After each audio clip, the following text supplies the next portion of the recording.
एक बार की बात है। एक छोटे से गांव में एक किसान रमेश रहता था। रमेश अपने गांव में अपनी ईमानदारी के लिए जाना जाता था। उसके पास थोड़ी सी जमीन और एक पुराना बैल था।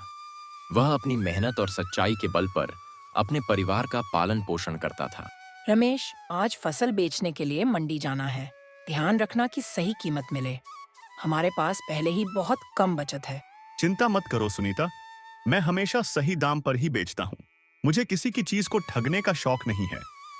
भगवान ने जो दिया है उसमें संतोष रखना चाहिए। रमेश अपनी फसल लेकर मंडी पहुंचता है। वहां एक व्यापारी रघु हमेशा किसानों को कम दाम में फंसाने की कोशिश करता था। अरे रमेश, तुम्हारी फसल तो बहुत साधारण लग रही है।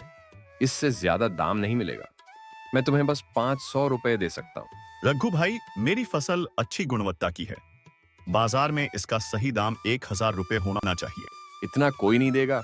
अगर बेचनी है तो 500 रुपए में बेच दो, वरना इसे घर ले जाओ। रमेश को यह प्रस्ताव मंजूर नहीं था। वह वहां से अपनी फसल लेकर दूसरे व्यापारी मोहन के पास गया। रमेश भाई, आपकी फसल सच में अच्छी है। मैं इसे 1000 रुपए में खरीदने के लिए तैयार हूँ। धन्यवाद मोहन भाई, आपकी ईमानदारी की हमेशा तारीफ होती है। रमेश घर लौटते वक्त रास्ते में एक सुनसान जगह पर बैठा था।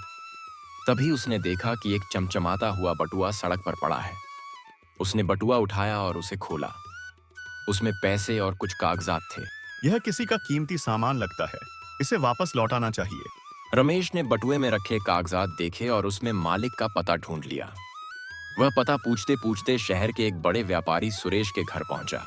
नमस्ते, क्या आप सुरेश जी हैं? हाँ, मैं ही हूँ। आप कौन हैं? मेरा नाम रमेश है। मुझे रास्ते में आपका बटुआ मिला। इसमें आपके कागजात और पैसे हैं। इसे लौटाने आया हूँ। सुरेश ने बटुआ खोलकर देखा। उसमें एक भी पैसा कम नहीं था। वह रमेश की ईमानदारी देखकर बहुत प्रभावित हुआ। तुम्हारी ईमानदारी ने मेरा दिल जीत लिया। आजकल ऐसे लोग बहुत कम मिलते हैं। यह लो, मेरी तरफ से इनाम। मुझे कोई इनाम नहीं चाहिए सुरेश जी। मैंने अपना फर्ज निभाया है। ईमानदारी का इनाम भगवान देता है। तुम्हारे जैसे सच्चे लोग ही समाज का आधार हैं। मैं तुम्हारी मदद करना चाहता हूँ। क्या तुम अपनी जमीन पर खेती बढ़ाने के लिए कुछ सहायता लोगे? सुरेश ने रमेश को कुछ पैसे और खेती के लिए नई मशीनें दी। रमेश ने अपनी खेती को और बेहतर बनाया। उसकी मेहनत और ईमानदारी के कारण वह गांव के सबसे सफल किसानों में से एक बन गया। रमेश की ईमानदारी और मेहनत ने उसे कहां से कहां पहुंचा दिया। हमें भी उससे सीखना चाहिए।